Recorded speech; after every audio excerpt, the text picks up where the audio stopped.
I never thought a snow shovel would become the catalyst for exposing an HOA president's criminal enterprise. But here we are in suburban Milwaukee, Wisconsin, where a simple act of theft unraveled everything. My name is Xerxes, and I had been living in the Pineview Estates community for 3 years when this whole mess started. It was early February, and Milwaukee had just gotten pummeled with nearly 18 inches of snow overnight. The kind of heavy, wet snow that makes your back scream just thinking about clearing it. I woke up at 6 in the morning, looked out my window at the white wasteland that used to be my driveway, and groaned. But I had a good snow shovel, a professional-grade one with an ergonomic handle that I had bought at a hardware store for $80. It was bright orange, impossible to miss, and I had written my house number on it with permanent marker. I bundled up in my winter gear, grabbed my coffee, and headed outside. The cold hit me like a slap, the kind that makes your nose hairs freeze instantly. I went to my garage, flipped on the light, and froze myself, but not from the cold. My snow shovel was gone. The spot where it always hung on the wall was empty. I stood there staring at the bare hook, my brain trying to process what I was seeing. I checked the other side of the garage, thinking maybe I had moved it. Nothing. I checked my backyard shed. Nothing. Someone had stolen my snow shovel right out of my garage. I was still standing there in confusion when I heard the scraping sound. Metal against concrete, the unmistakable noise of someone shoveling snow. I walked down my driveway and looked down the street. 4 houses down, I could see someone working on their driveway. I squinted through the falling snow and felt my jaw drop. It was Karen Whitmore, the HOA president, and she was using a bright orange shovel. My bright orange shovel. I marched down the street, my boots crunching through the fresh snow. As I got closer, I could see it clearly. The same ergonomic handle, the same shade of orange, and when she turned it at an angle, I could see my house number written on the blade. There was absolutely no doubt. This woman had come onto my property, entered my garage, and stolen my snow shovel. "Excuse me, Karen," I called out as I approached. She looked up, her face red from exertion, wearing a purple parka that looked expensive. Karen was probably in her late 40s, with short blonde hair that she kept perfectly styled even in a snowstorm, and the kind of pinched expression that suggested she spent most of her time being disappointed in everyone around her. "Isaac," she said, her tone already defensive.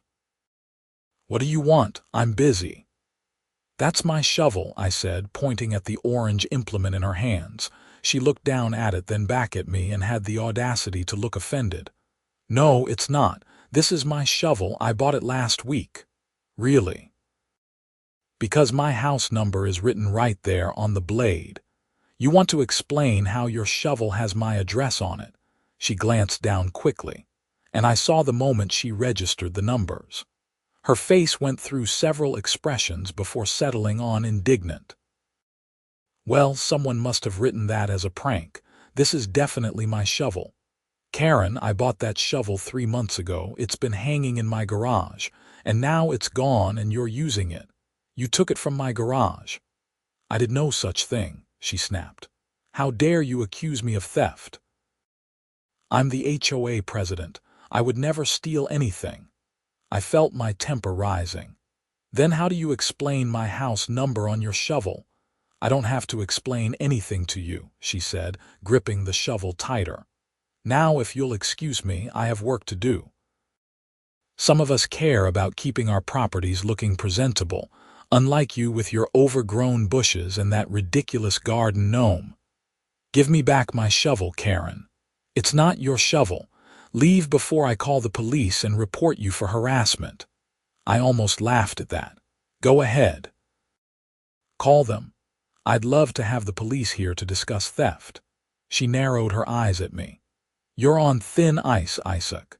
The HOA board meets next Thursday. I suggest you watch yourself, or you might find yourself with some violations that will cost you a pretty penny." It was a clear threat, and it made my blood boil. But I wasn't going to get into a screaming match in the middle of the street during a snowstorm. "Keep the shovel for now," I said. "We'll sort this out."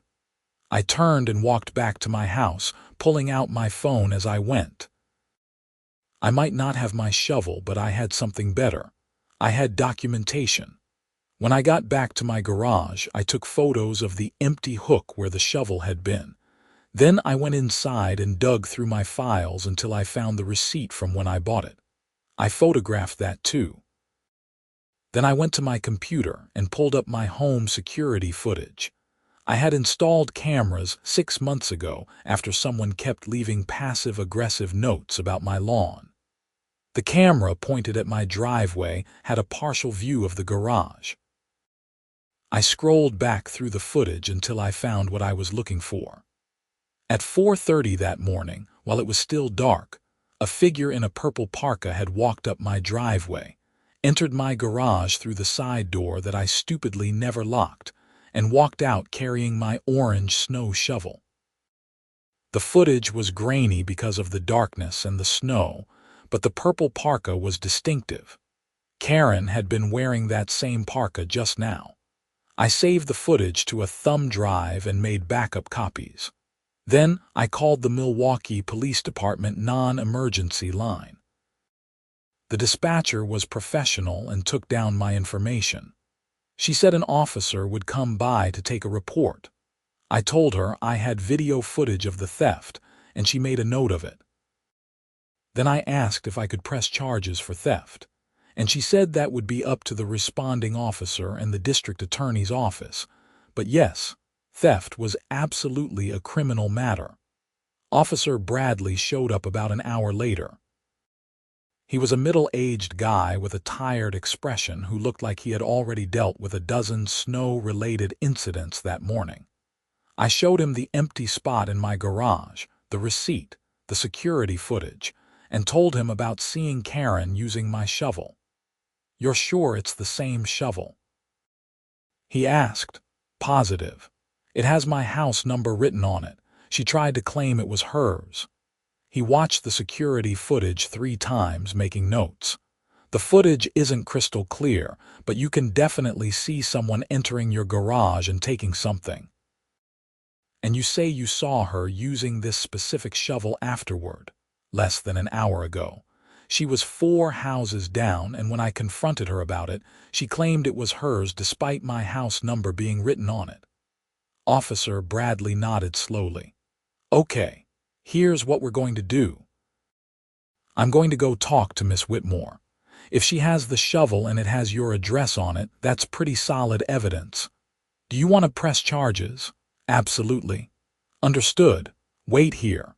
He left, and I watched through my window as his patrol car drove down the street. He was gone for about 20 minutes. When he came back, he was carrying my orange snow shovel. "She still tried to claim it was hers?" I asked as he handed it to me. "She did, right up until I pointed out your house number on it. Then she said maybe someone had switched shovels as a joke." When I mentioned the security footage, she got quiet real fast. She refused to make any statement without her lawyer present. "So, what happens now?" "I'm writing up a report for theft. The value of the shovel and the fact that she entered your garage to take it makes this a clear case. The district attorney's office will review it and decide whether to file charges. Given the evidence, I'd say it's likely. She'll probably be issued a citation or a summons to appear in court. How long does that take? Could be a few weeks. You'll be contacted if they need anything else from you. In the meantime, I'd suggest you lock your garage door. Trust me, I will." After Officer Bradley left, I spent the rest of the day shoveling my driveway with my recovered shovel and thinking about Karen's threat. The HOA board meeting was next Thursday. I had a feeling it was going to be interesting. The next few days were quiet. I made sure all my doors were locked and kept an eye on my security cameras. I also did some research on Karen Whitmore and the Pineview Estates HOA. What I found was disturbing. Our HOA dues were $400 a month, which was steep but supposedly covered landscaping for common areas, snow removal for the main roads, and maintenance of the community clubhouse and pool. But as I dug through the HOA's financial records, which were supposed to be available to all residents, I noticed some irregularities. Large payments to a landscaping company called Whitmore Landscaping Services. Karen's last name was Whitmore. Coincidence? I doubted it.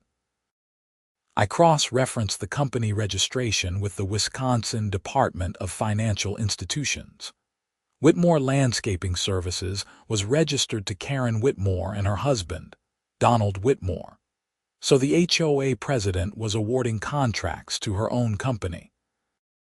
That seemed like a serious conflict of interest at minimum, and possibly embezzlement or fraud. I started digging deeper. Over the past 2 years, the HOA had paid Whitmore Landscaping Services over $200,000. But when I drove around the community, the landscaping was mediocre at best. The common areas had patchy grass and overgrown bushes. The entrance sign was faded and dirty. For $200,000, we should have had grounds that looked like a golf course. I printed out everything I found and put it in a folder. Then, I sent an email to the other board members, copying all the residents I could find email addresses for, requesting a full financial audit and asking about the payments to Whitmore Landscaping Services. I kept the tone professional and just asked questions, but I made sure everyone could see the numbers. The response was immediate. My phone started ringing within an hour. Other residents wanted to know more. Several people admitted they had been wondering about the same thing but were afraid to speak up, because Karen had a reputation for targeting anyone who questioned her with bogus HOA violations. That was when things started clicking together. Karen had threatened me with violations. I had heard stories from other residents about getting fined for ridiculous things, like having a trash can visible from the street on a non-pickup day, or having the wrong shade of white paint on their mailbox post.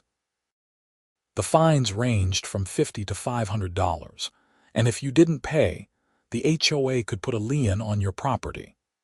I started asking around and found at least a dozen residents who had been fined for dubious violations over the past year. The total amount collected in fines was over $15,000. I requested records of where that money went, but I had a sinking feeling I already knew the answer. By Wednesday, the day before the HOA board meeting, I had compiled a comprehensive file. The shovel theft was just the tip of the iceberg. Karen Whitmore appeared to be using the HOA as her personal piggy bank, awarding contracts to her own company, collecting dubious fines, and possibly misappropriating funds. I made copies of everything and sent one set to the Milwaukee County District Attorney's office with a cover letter explaining the situation. Thursday evening came, and I walked into the community clubhouse with my folder of documents and a sense of purpose. The meeting room was more crowded than usual. Word had gotten out about my email, and people wanted answers. I saw at least 40 residents packed into a space that normally held maybe 20. Karen was at the front table with the other board members. Timothy Chen, the vice president, and Margaret Holmes, the treasurer. Karen looked furious. Her face was tight, and she kept glancing at the crowd with barely concealed contempt. When she saw me walk in, her eyes narrowed to slits. "Let's get started," Karen said loudly, banging a gavel. "We have a lot to discuss tonight." "Actually, before we begin," I said, standing up, "I'd like to raise a point of order." "You're out of order," Karen snapped. "Sit down. I have a right to speak at an HOA meeting." "That's in the bylaws." Several people murmured in agreement. Timothy Chen leaned over and whispered something to Karen. She looked like she wanted to argue but finally said, "Fine. Make it quick." "I've been reviewing the HOA's financial records, and I have some serious concerns about payments to Whitmore Landscaping Services. According to the records, we've paid this company over $200,000 in the past 2 years. I've discovered that this company is owned by you and your husband, Karen. That's a clear conflict of interest." The room erupted in noise. People were shouting questions. Karen was banging her gavel and yelling for order. "That's a private matter," Karen said when the noise died down. "The board approved those contracts." "Did the board know the company was owned by you?" I asked. Timothy Chen stood up. "I didn't know that. Karen, is this true?" "It's none of your business," Karen said. "Actually, it's everyone's business," I said. "This is our money. We pay $400 a month in dues. We deserve to know if our HOA president is funneling that money to her own company." "I'm not funneling anything," Karen shouted. "Whitmore Landscaping provides excellent service at competitive rates." "Then you won't mind if we get quotes from other companies," I said. "And you won't mind if we conduct a full financial audit." "I will absolutely mind. You're wasting the HOA's time and money." I motioned for a vote of no confidence in the current HOA president, someone called out. It was my neighbor, David Park, who had been fined $300 last month for having a small crack in his driveway. "Second," called another voice. Karen's face went purple. "You can't do that. I'm the president." "Actually, we can," Margaret Holmes said quietly. She was an older woman, probably in her 60s, who I had never heard speak at a meeting before. "It's in the bylaws. Any resident can call for a vote of no confidence, and if 2/3 of the present membership votes in favor, the board member is removed. You're the treasurer, Margaret." "You should be backing me up," Karen hissed. "I'm the treasurer, which is why I'm very concerned about these financial irregularities Isaac has brought to light. I'd like to see the documentation." I walked up and handed her my folder. She started flipping through it, her expression growing more grave with each page. "This is very troubling," Margaret said. "Karen, I had no idea Whitmore Landscaping was your company. You never disclosed this conflict of interest, and these payment amounts seem excessive for the services rendered." "There's more," I said. "I've also documented over $15,000 in fines collected from residents over the past year for what appear to be arbitrary or excessively minor violations. I have statements from 12 residents who say they were targeted for questioning HOA decisions." The room erupted again. People were angry now, standing up and shouting about the fines they had received. That was when the door opened, and Officer Bradley walked in along with 2 other police officers. The room went silent. Karen's face drained of color. "Karen Whitmore." Officer Bradley said. "Yes," her voice came out as barely a whisper. "I have a warrant for your arrest for theft. Please stand up and turn around." I watched as Karen slowly stood, her hands shaking. "This is ridiculous. It's just a shovel." "You have the right to remain silent," Officer Bradley began, pulling out his handcuffs. "Wait," Margaret Holmes said, standing up. "Officers, there may be much more serious crimes here than theft of a shovel. I'm the HOA treasurer, and I've just been shown evidence that suggests embezzlement and fraud. Miss Whitmore appears to have been awarding contracts to her own company without disclosure and may have misappropriated HOA funds." One of the other officers, whose nameplate read Detective Morrison, stepped forward. "Can you provide documentation of that?" Margaret handed him the folder I had given her. He flipped through it, his eyebrows rising. "This is a lot of money," Detective Morrison said.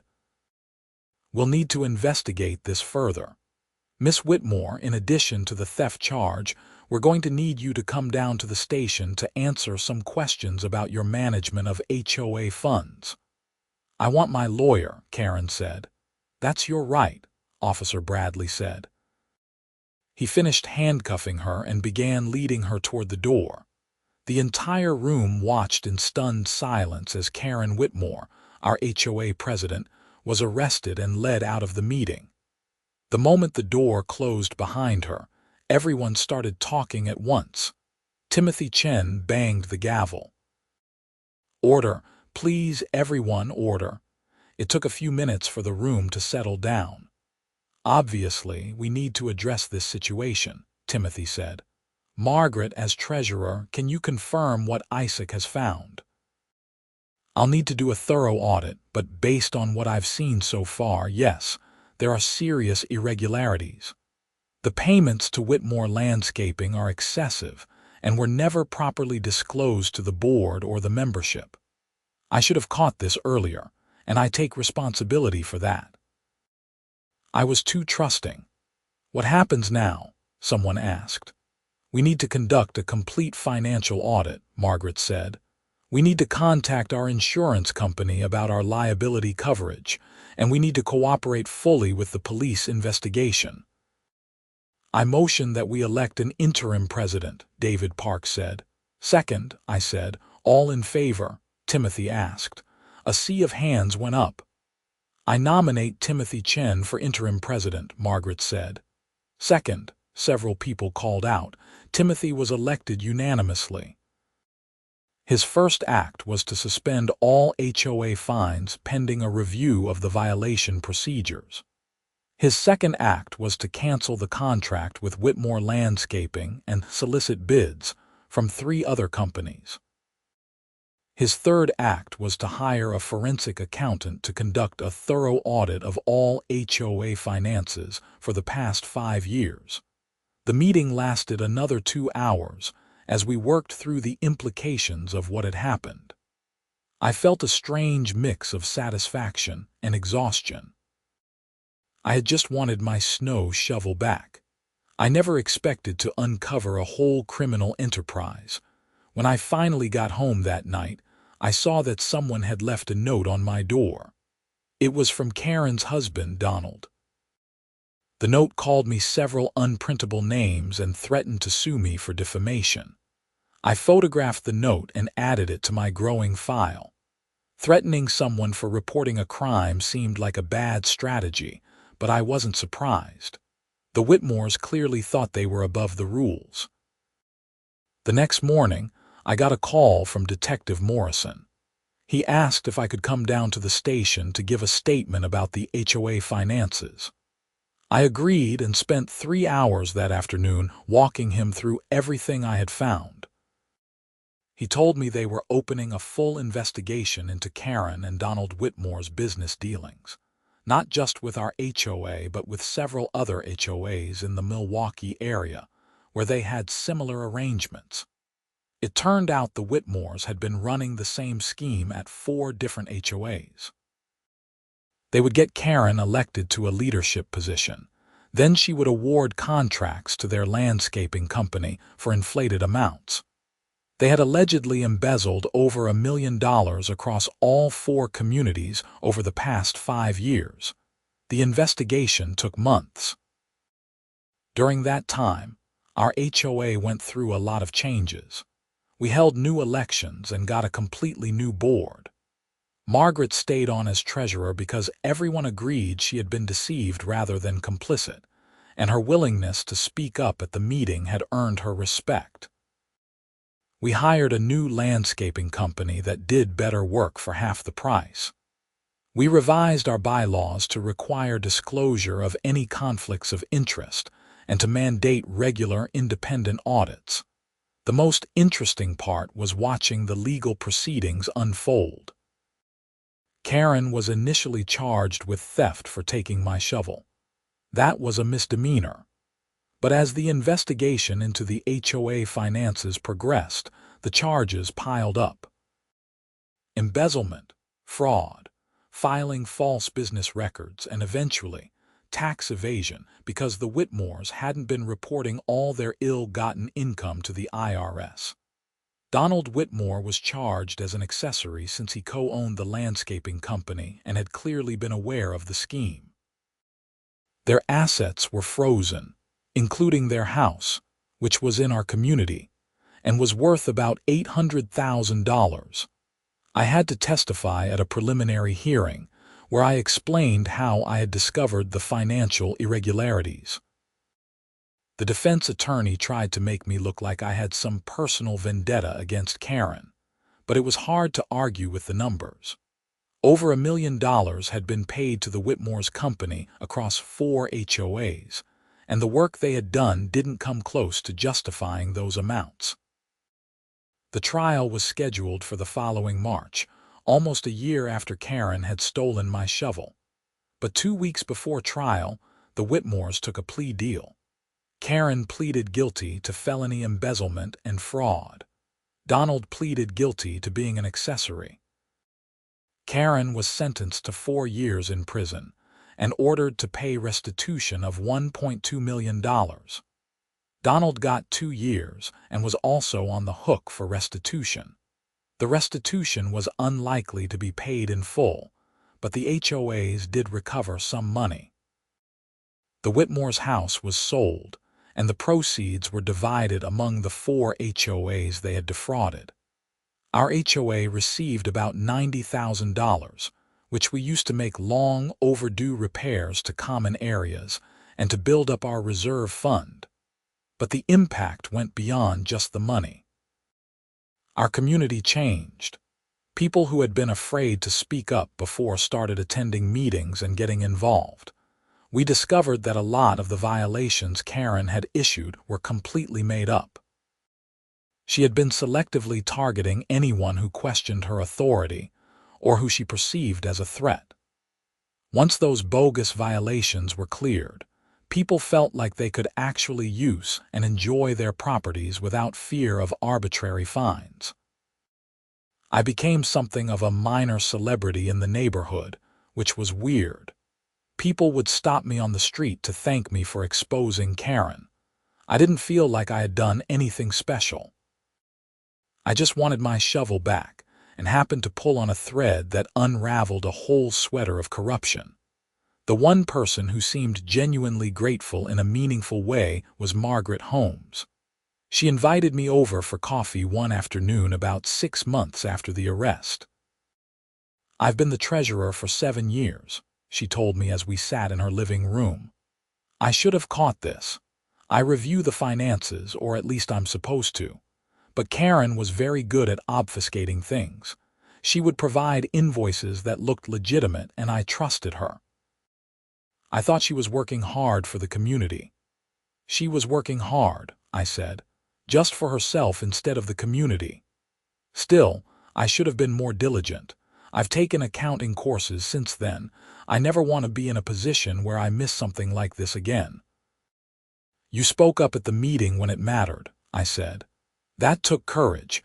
Karen could have tried to implicate you in the scheme to save herself." "She did try," Margaret said quietly. "Her lawyer tried to claim I must have known about the payments to Whitmore Landscaping. But I had kept detailed notes of every board meeting, and there was no record of her ever disclosing the conflict of interest. My notes saved me." "Good thing you're thorough." "Good thing you were persistent," she countered. "Most people would have let the shovel thing go." "It's just a shovel, right? But you didn't let it go, and that made all the difference." She was right, in a way. It was just a shovel, an $80 piece of equipment. But it was my shovel, and Karen had stolen it, and that theft was part of a larger pattern of entitlement and disregard for rules that had allowed her to commit much larger crimes. As the months passed, life in Pineview Estates settled into a new normal.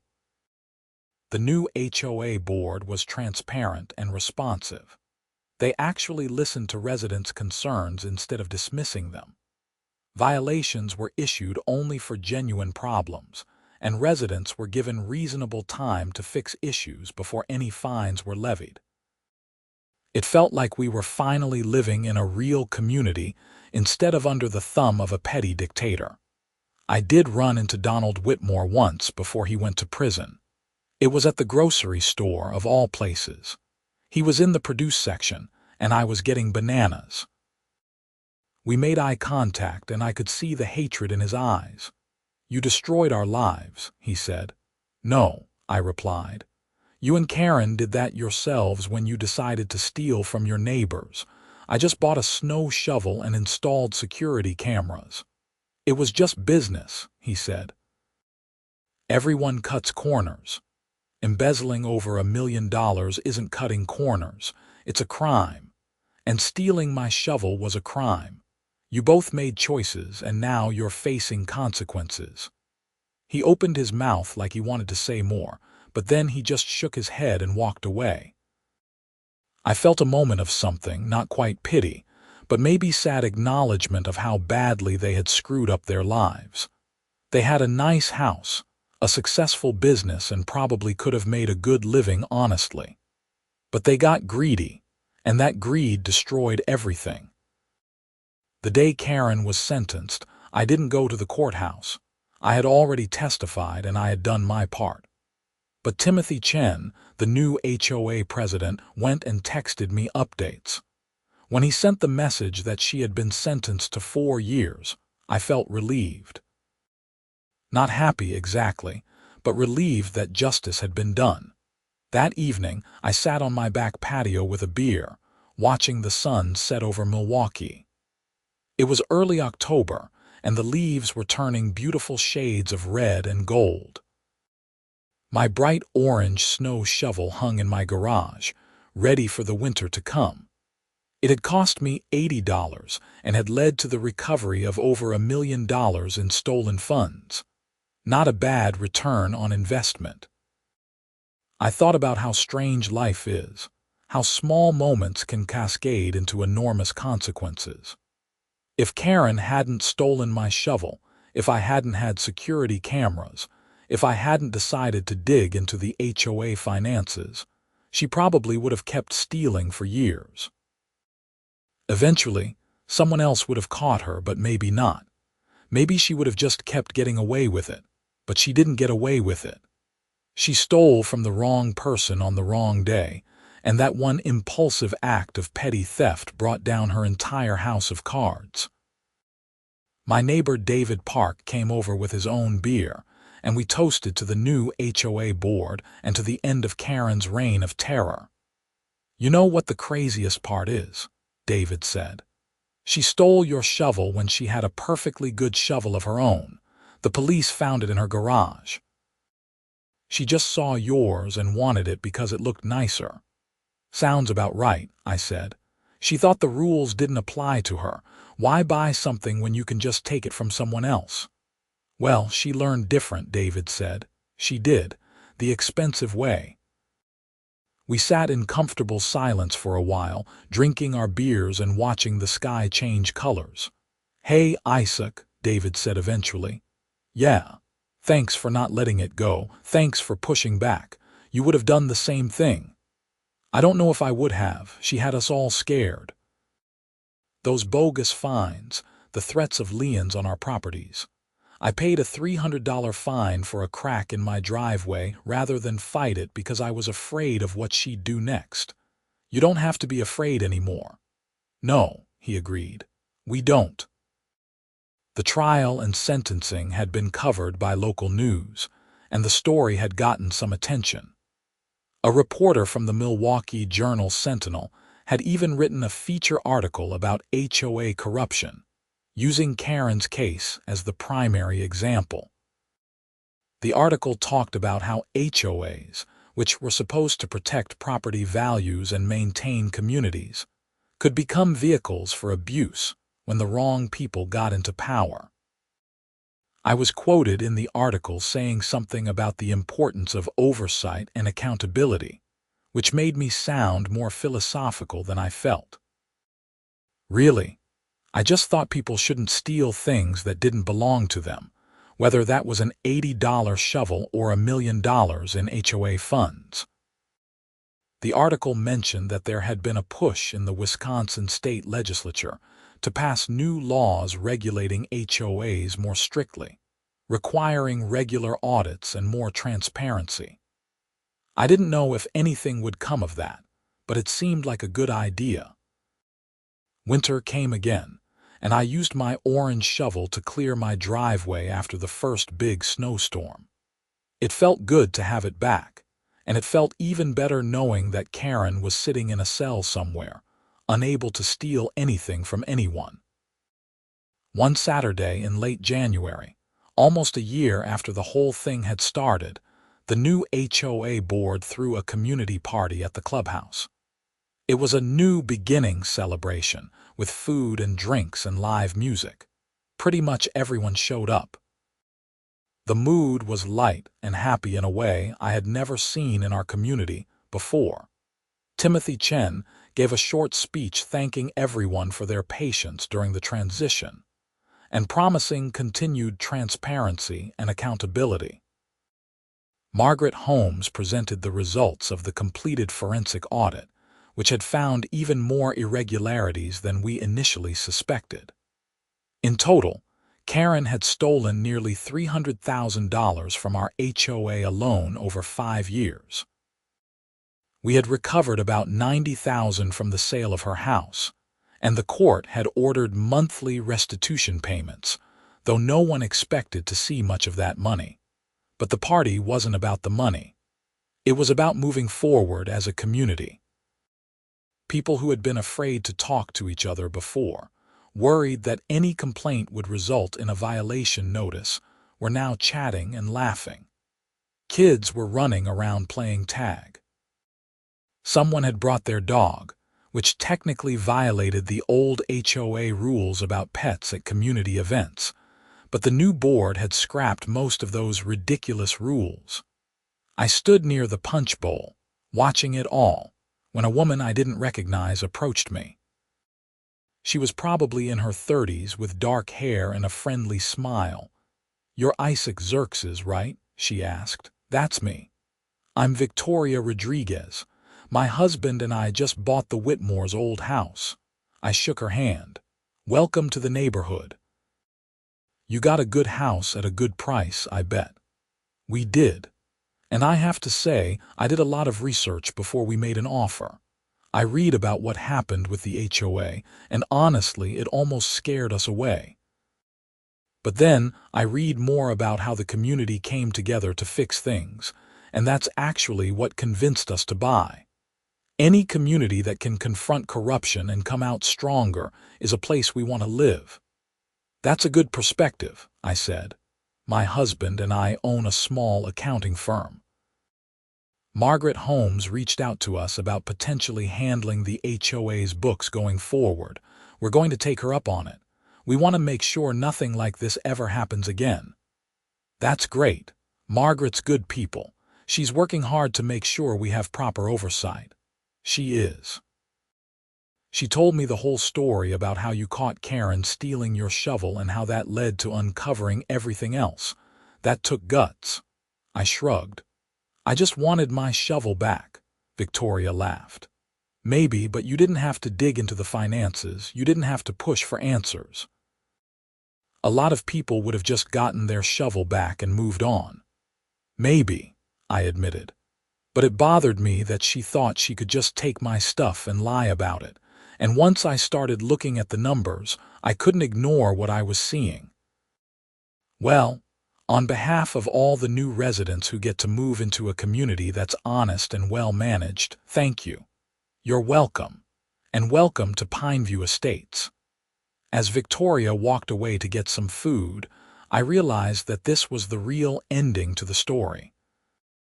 Not the arrest, not the trial, not the sentencing, but this. A community party where people felt safe and happy and optimistic about the future. Where new families were moving in specifically because of how we had handled a crisis. Where kids could play and dogs could run around, and no one was worried about getting a violation notice for having fun. My phone buzzed with a text from my sister, who lived in Chicago. She had read the newspaper article and wanted to know if I was becoming some kind of activist. "Not an activist," I texted back. "Just a guy who really likes his snow shovel." She sent back a laughing emoji and told me to visit soon. I put my phone away and grabbed another cookie from the dessert table. David Park was organizing an impromptu volleyball game outside, and he called for me to join. I headed out into the cold January afternoon, leaving my coat inside because I knew I'd warm up quick once we started playing. As I walked across the snowy lawn toward the volleyball net, I passed the community entrance sign. It had been repainted and looked sharp and welcoming. Below the Pineview Estate's name, someone had hung a banner that read, "A community of neighbors, not just houses." That about summed it up. The volleyball game was chaotic and fun, with people of all ages diving into snow banks to chase errant balls. At one point, the ball went way out of bounds and landed near the street. I jogged over to get it and noticed someone walking by on the sidewalk, looking at our community with interest. "You folks having a party?" the man called out. "Yeah," I said. "Community celebration. We're under new management." He laughed like I had made a joke, but I was completely serious. We really were under new management, and it was making all the difference. I threw the ball back to the game and ran to join in. My team was losing badly, but no one cared. We were just happy to be outside together, not worried about who was watching or what rules we might be breaking. That night, as I walked back to my house with David and a few other neighbors, I felt genuinely content. The street lights cast yellow pools on the snow, and you could see stars despite the light pollution from Milwaukee. Our breath formed clouds in the cold air, and our voices carried in the quiet night. "Same time next year?" David asked. "For the party?" "Definitely," I said. "I was thinking we should make it an annual thing. The Pineview Estate's Fresh Start Festival or something." "I like it," Margaret Holmes said. She had joined our group on the walk home. "We could have it every January, right around the anniversary of when everything changed." "The anniversary of when Karen got arrested at an HOA meeting," David said. "We could call it Karen Awareness Day." We all laughed at that, though I suspected he was at least partly serious. "Let's maybe not name it after her," I said. "She got enough attention. This should be about the community, not about her." "Fair point," David agreed. We reached the part of the street where we all split off to our respective houses. Everyone said goodnight, and I walked up my driveway alone. I could see my garage from the street, and the side door that Karen had used to steal my shovel. I had installed a lock on that door the day after the theft. I had also upgraded my security cameras and added motion-sensing lights. My property was secure now, not because I was paranoid, but because I had learned that some people really will steal from their neighbors if they think they can get away with it. Inside my house, I made a cup of tea and sat at my kitchen table, looking out at the quiet street. A year ago, I had been angry and frustrated about a stolen shovel. Now I was at peace, living in a community that had been transformed by that same theft. It was funny how things worked out.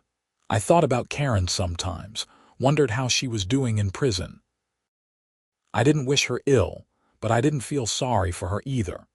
She had made her choices, and now she was living with the consequences. The same was true for Donald, serving his own sentence. Their son, who was in college when everything happened, had changed his last name and moved to California. I didn't blame him for that. It couldn't be easy having your parents become infamous for embezzlement. I hoped he was doing okay and building his own life separate from their crimes. The legal restitution payments came sporadically. Karen was supposed to pay $500 a month split between the 4 HOAs, so we got a little over $100 every few weeks. It wasn't much, but it was something. Margaret dutifully recorded every payment and added it to our reserve fund. The landscaping improvements had been dramatic. Our new company, Green Valley Services, did excellent work. The common areas looked better than they had in years. The entrance was pristine, the pool area had been renovated, and even the clubhouse had gotten a fresh coat of paint. All of that for half what we had been paying Whitmore Landscaping. I finished my tea and headed to bed, tired from the long day of celebration and volleyball. As I drifted off to sleep, I thought about the orange snow shovel hanging in my garage. It had become a symbol of sorts, a reminder that small acts of standing up for what's right can lead to big changes. Tomorrow was Sunday, and the forecast called for more snow. I would use my shovel to clear my driveway, just like I did every winter, but it would mean more to me now. It wasn't just a tool. It was proof that even the smallest theft, when confronted, can bring down the mightiest tyrant, or at least the most annoying HOA president in Milwaukee. I smiled at that thought and fell asleep, content in the knowledge that justice had been served. My community was thriving, and my snow shovel was exactly where it belonged, hanging on the wall of my garage, ready for the next storm.